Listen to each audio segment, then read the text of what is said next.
Hello, everyone, and welcome to our next interview. I have the pleasure today of sitting down with Sarah Eastin, who is not only a plant based chef, but also professionally trained and a vegan hospitality consultant. So I'm really excited today to not only jump into Sarah's world and hear about how she's making changes for us, our community, for others who are interested in our plant based lifestyle and going vegan and how she's bringing not only the demand, but also helping hotels and restaurants be able to provide these offerings and be able to do it in a way that works, makes business sense, as well as continues to feed the demand. So I'm excited to not only jump into Sarah's background, but also talk about how things have been going with all the changes in the world and how she has pivoted and how she has continued to help and support our community, as well as I've known Sarah for a while. So this is definitely one of my catch up episodes as well. So we'll spend some time catching up with Sarah just because it's always great to talk with people that I've known for years. So Sarah, welcome, welcome. It's good to reconnect with you and great to have you today. Yes, thank you so much for having me. I've been tuning into some of your events, and also you're doing such great stuff. It's an honor to be here. Oh, thank you so much. So glad you've been checking it out. And I'm so glad we got a chance to have you here today. So, before we dive into the background, before we tell everyone about how you got to where you are today and how you're making these amazing impacts in the world, let's give everyone just a quick glimpse into your world. What do you do day to day? And what's it like to be, a consultant, especially in this kind of vegan hospitality space? Yeah, so I guess I started out a few years ago doing a little bit of health coaching and the vegan lifestyle coaching, teaching some classes, organizing some small events like pop-up markets here and there. But I had always really wanted to work with restaurants and add more plant-based options to restaurants. I currently live in Denver, and I it wasn't a very vegan friendly community a few years ago. So I thought that hosting pop-up dinners and working with restaurants would be a really fun thing to do. So I started out hosting some pop-up dinners. I reached out to a couple restaurants and got some pop-up dinners scheduled. And I also worked with Veg Fest Colorado in Yes. 2019, and we hosted a vegan restaurant week. And that was really, really successful. And that kind of started some momentum for working with restaurants. It got me a little bit of not necessarily notoriety, but people knew me a little bit better in the community and recognized me and recognized some of the work that I was doing. And they started to want to work with me. And we just continued doing pop-up dinners. And I was doing pop-up dinners. I had done 6 or 7 right before the pandemic hit. And those pop-up dinners were incredibly successful. We basically veganize a restaurant for Okay. one night, and we sell Mhm. tickets. And anyone is welcome, but a lot of vegans attend, flexitarians attend, and people that are omnivores attend as well. It's just something that people see as a fun community event. And I really wanted to do those pop-up dinners because I just like giving people something fun to do and a way to connect. Yeah. So I guess I don't know if you want me to get into what I'm doing currently since the pandemic, how we've pivoted, or Yeah, I was actually going to say, yeah, how has that changed, especially with all the great work that you were doing and the yeah. pop-ups and so forth? What has changed and how have you pivoted? Yeah, so definitely, well, in Denver, a lot of the restaurants initially just closed down when we were Okay. the big quarantine, but then some of them started to open up, and really now I've just been supporting them marketing wise, Okay. just posting pictures or going to patronize them and just giving them a out on social media. Also, I've been working with some local food manufacturers and doing giveaways and just kind of trying to connect people, businesses with people. And I've also done some month-long dining specials where I promote different restaurants or different types of packaged goods and meal delivery services and things like that. And I also recently became a vegan hospitality consultant. And what I can offer through those services are more in-depth services. Like we can provide menu development, I think is what it's called. Yeah, menu recipe development, and Okay.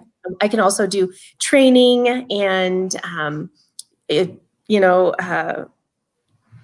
Are you training like the chefs, or are you yeah. training more how to set up the kitchen, or is Yes, it more we front can end? provide Okay. that. Yeah, and then Oh, we do nice. supermarket tours as well. So there's a whole range of services that we can offer restaurants, and basically just work with them to provide them with what the tools that they need to add more, fulfill the demand for more plant-based dining options. So Now, did you become certified during kind of this pandemic period, or did you become certified before? yes, I believe it was over this last summer I completed the program. It's a 3-month program, and Oh, nice. it's just through Vegan Hospitality is the name of the business. It's Meredith Marine is the founder of the program, and she Okay. certifies hospitality consultants to work throughout the world. And she has an impressive amount of students, some working Hmm. in Switzerland, in Aruba, Ireland. There's people all over doing great things with the restaurants, and just making their community more friendly. I went vegetarian when I was 12, and Hmm. it's a struggle. It's definitely a struggle when you're traveling, and it's just a struggle in your community to find healthy options and vegan options that are good and interesting and are not just fries and French salad. fries, yeah. I was gonna say that, yeah. And that's the key. But I hadn't known about the official certification program, Yeah, so it's really exciting that that's available, and I yeah. love that during the summer and during all this, crazy times that we've been having, that you jumped right in, and got that certification, because to me, it sounds like such a great asset when you're going into a restaurant, that you can really help them through the challenges that they have. Like, I think as vegans, we think Definitely. about our challenges, like you said, travel and so forth. But a lot of these restaurants, they may want to make these changes, but they don't Yes. know how. So it's really exciting to see that you have, you've gotten that certification, and that you can play that role to help them through those hurdles. Definitely. And, now that people are more conscientious of their health, uh, people will go into restaurants and ask, what options you have. And some restaurants just basically say, well, we have salad, or, we have, a few things, and it might not be that interesting. So they are actually losing out on a whole segment of, you know, some profits. So we really want to fulfill that need for restaurants through these I services. love I love that. Just going to say hello to Gloria. She joined us and said hello. So just wanted to give her a quick shout out. Now, when it comes to working with the restaurants, how have you seen any change or difference? Meaning, you talked about how some have started to open, some are starting to find their way forward. Are these restaurants still maybe open to offering these vegan options? Are you finding any of the restaurants who are doing more like the cloud kitchen type of approach, where they're doing delivery? Are they adding these items to those menus? Are you seeing that still willingness to do it even while they're trying to figure out their new menus in this environment, or are you seeing any pushback? I have not seen much pushback. There Nice. have been some people that are just not interested at the time, or they don't feel like they have the manpower, or they don't have the budget. But in Denver, at least where I live, we have a huge growing population of people that are interested in plant-based eating. So we have a bunch of new food trucks that have opened, and we also have some pop-up dinner, I guess, businesses that have popped up as well. And Hmm. there have been quite a few people that have added some plant-based options to their menu, like one Italian place did an impossible meatball. And then we also have Nice. a local cheesemaker, and she's gotten on, I'd say she's on at least 25 to 30 menus now, a vegan cheesemaker. And she's on a bunch of pizzas and there's a couple different items that she supplies her cheese for. Nice. And I love that you mentioned food trucks. I wasn't even thinking about food trucks in the beginning, but that is such a great way, especially in this environment where people can move around for the demand. They can still test different markets and so forth. And being able to help and support them to either veganize menus, I think is great because it keeps, it keeps kind of, as lack of a better word, vegan on the menu in a Yeah. sense. And I think that's really exciting. Yeah, and some restaurants also jump at the chance to do something creative, and their clients may just like it just because it's something new and intriguing, and it's not just for vegans. So that's what I always try to emphasize to the restaurants, is that multiple people of multiple dining habits will enjoy these options that you add to your menu. Perfect. Now, you also mentioned that you work with businesses and brands that as you've been pivoting, you've been doing that. And I know, places like Boulder can tend to be a great place where a lot of, businesses come out of it as well. Can Yeah. you give me maybe a sense of what that role is? Like, do you feel you see yourself maybe as an influencer, as a connector, as a promoter, marketing? Where has your role kind of been defined, or maybe how it may be defined in the future? Yeah, I think it's all of those. I've definitely I have been, somewhat of an influencer in the community, and definitely I've been able to connect people. Like I mentioned, our local cheesemaker, Peaceful Rebel Vegan Cheese, I've connected her with a few restaurants to get on those menus. And then I also, like I mentioned, I've done some giveaways. We previously used to do the vegan pop-up market, and that was a way that I could support those local small businesses. But since the pandemic happened, we haven't been doing those events. So we've gone online and, just promoted. And I did a little bit of recipe development and just took some pictures and posted them on my social media for a few of them, just to give them a little bit of a shout out. And yeah, I love to connect people in the community. I've lived in Colorado my whole life. And so I know a lot of people. So it's really good to introduce people to each other and help make that connection. Oh, that is wonderful. And I think that's the thing that's interesting about like living in the city, especially for a while, you can see the development of, Yes. what it was like, years ago when we had like one option or one store or one place to go to Yeah. or one pasta dish and how the world has kind of changed over time. Are you surprised at some of the changes that you've seen in Denver? Was it exactly what you thought? They were on trend? Do you think they were more trailblazing? How would you kind of assess kind of Denver's adaptation of kind of the vegan food and even vegan lifestyle?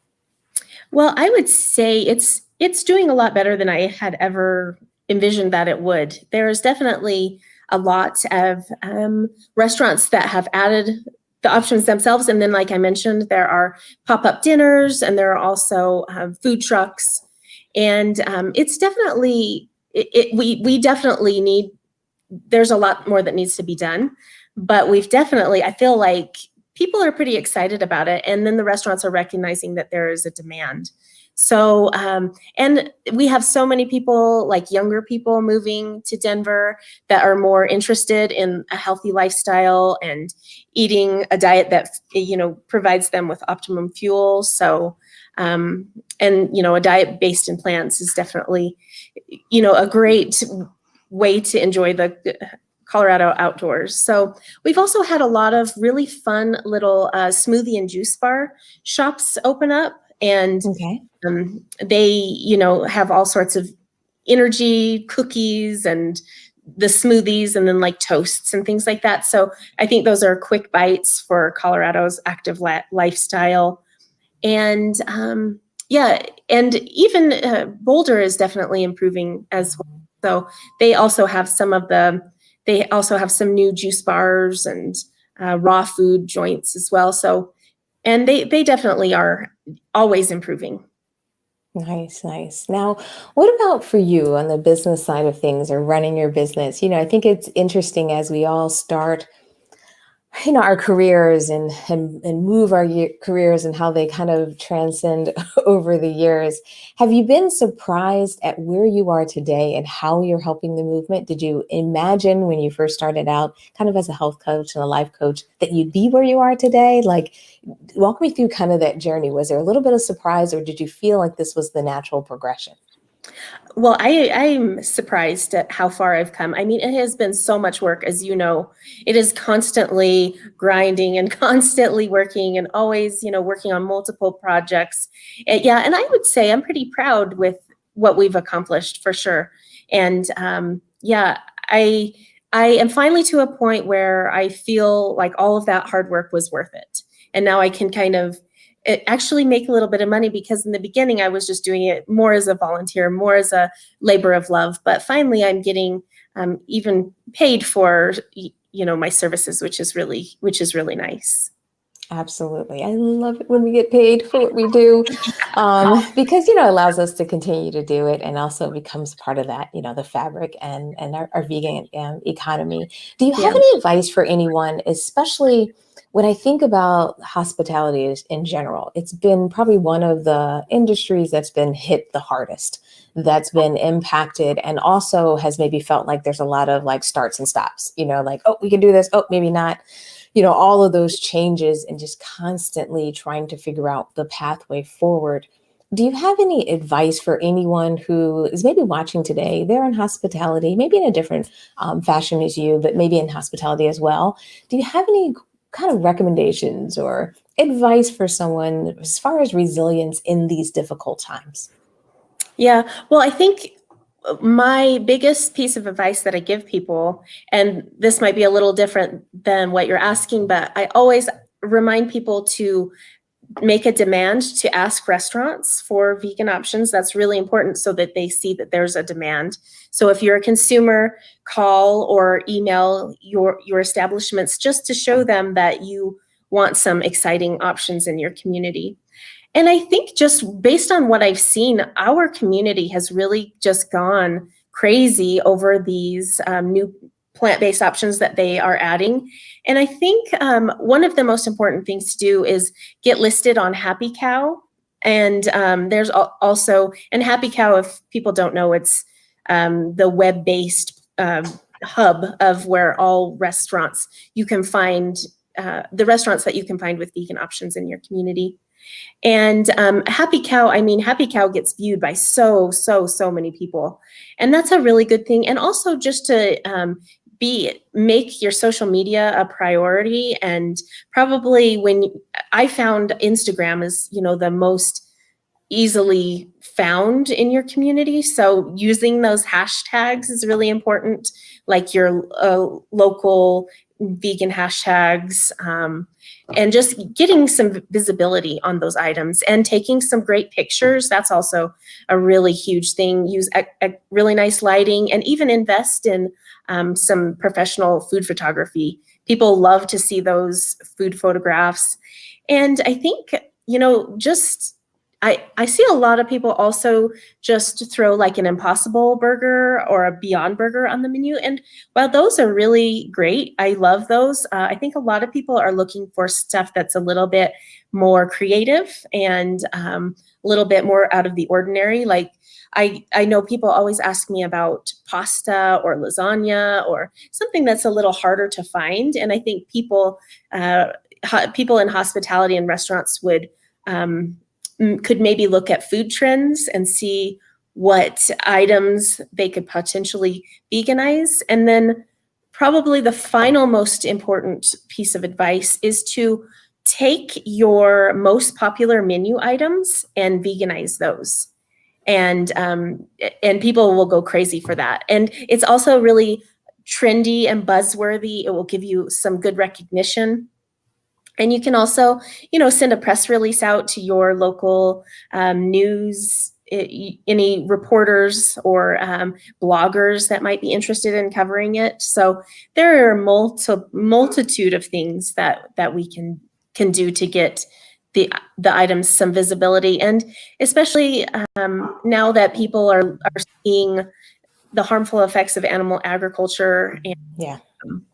and the benefit of a plant-based diet on our health. I think people are interested in, like I mentioned previously, it's not just vegans. There's a lot of people that are interested in these options just because it's fun and it's creative and it's a interesting thing to do. Yeah, and I like that. I think sometimes we lose sight of that, even as vegans, because we're like, oh, we want more of a vegan world and all of that. But the idea is that there are a lot of people who will eat a lot of vegan dishes, a lot of items, and that's their entry point. That's where they start. And we definitely want to make sure that we support them on that journey because, for most of us, or especially me speaking, I wasn't raised vegan in a sense. Yes. So, it was a transformation. It was me kind of moving there, and we want to give people that avenue and that lane to do it. I love the recommendation you gave around taking popular items and Mhm. veganizing them because you already know they're popular, but by taking something like if you have tacos on the menu, turning it into a cauliflower taco or, some type of fun version of it, I could definitely see that as a way to not only bring in the vegan crowd, but also really make sure that all their patrons are really getting some fun and exciting dishes. Definitely. So, walk me through your day to day life. I think a lot of times people who are listening today may not necessarily, do what you do, but I always like to show people kind of this vegan professional life, this vegan entrepreneurial life, what it's like day to day, or what's your typical week like, and how do you create balance between the demand of what your customers need, your clients need, your restaurants need, and at the same time, kind of keep that sanity in check so that you're not feeling like you want to pull your hair out by the end of the day. Yeah. Well, number one, I really focus on my self-care. Like I give myself a lot of time to relax and rest on the weekend. And then I just make sure that I am only working, Monday through Friday and answering emails and posting on social media, pursuing additional clients. And I also try to stay really organized with calendar reminders, things to do. And just always really trying to um, do professional development, Yeah. just constantly educating myself or reading, looking at different trends or looking at different types of news. I get Google alerts, which really also helps me understand a little bit more about fun things, exciting things that are happening in the community as well. So, and I'm always looking forward, like I have some classes coming up.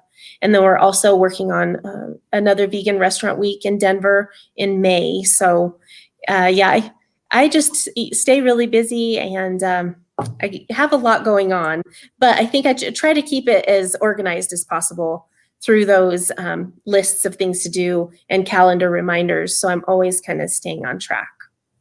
Yeah, I love calendar reminders. I talk about it a ton in my training, and it's not always the most exciting thing to talk about at times, but organizing can really make a big difference in your business. And I find it can really free you.